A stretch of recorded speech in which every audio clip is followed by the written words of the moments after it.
తెలంగాణ జానపద పాటలతో తెలుగు రాష్ట్రాల ప్రజలను అలరించిన ప్రముఖ గాయని శృతి ఆత్మహత్య చేసుకుంది. ఈ మధ్యనే పెళ్లి చేసుకున్న శృతి తాజాగా ఆత్మహత్య చేసుకోవడంపై పలు అనుమానాలు వ్యక్తమవుతున్నాయి. ఆమె అకాల మరణం చెందటంపై అభిమానులు తీవ్ర దిగ్భ్రాంతిని వ్యక్తం చేస్తున్నారు. తెలంగాణ జానపద గాయని శృతి ఆత్మహత్య చేసుకోవటం కలకలం రేపుతోంది. ఇటీవల లవ్ మ్యారేజ్ చేసుకుంది శృతి. అయితే కట్నం కోసం అత్తింటి వారే ఆమెను హత్య చేశారని మృతురాలి బంధువులు ఆరోపిస్తున్నారు. శృతికి చిన్నతనం నుంచి గాయని కావాలని బలమైన కోరిక ఉండేది.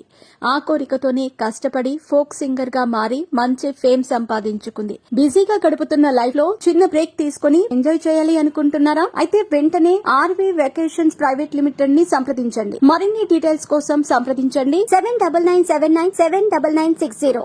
ఈ క్రమంలో ఆమెకు సిద్దిపేట జిల్లా పీర్లపల్లి గ్రామానికి చెందిన దయాకర్ అనే యువకుడు సామాజిక మాధ్యమం ద్వారా పరిచయమయ్యాడు.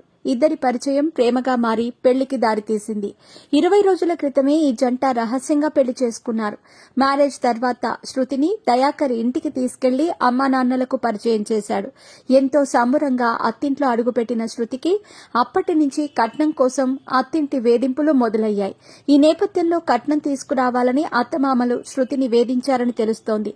ప్రేమించి పెళ్లి చేసుకున్న భర్త కూడా కట్నం కోసం వేధిస్తూ కాలయముడిగా మారాడని ఆరోపిస్తున్నారు. ప్రేమించి పెళ్లి చేసుకున్న భర్త నుంచే ఈ వేధింపులకు గురి కావడంతో తట్టుకోలేని శృతి ఇంట్లోనే ఉరివేసుకుని ఆత్మహత్యకు పాల్పడినట్టు చెబుతున్నారు. తన కూతురును భర్త అత్తమామలే చంపారని శృతి తల్లిదండ్రులు పోలీసులకు కంప్లైంట్ చేశారు. ఎంతో ఉన్నతమైన భవిష్యత్తున్న శృతి ఆత్మహత్య చేసుకోవటం చాలా బాధాకరమని పలువురు ఆవేదన వ్యక్తం చేస్తున్నారు. ఈ ఘటనపై పోలీసులు కేసు నమోదు చేసి దర్యాప్తు చేపట్టారు.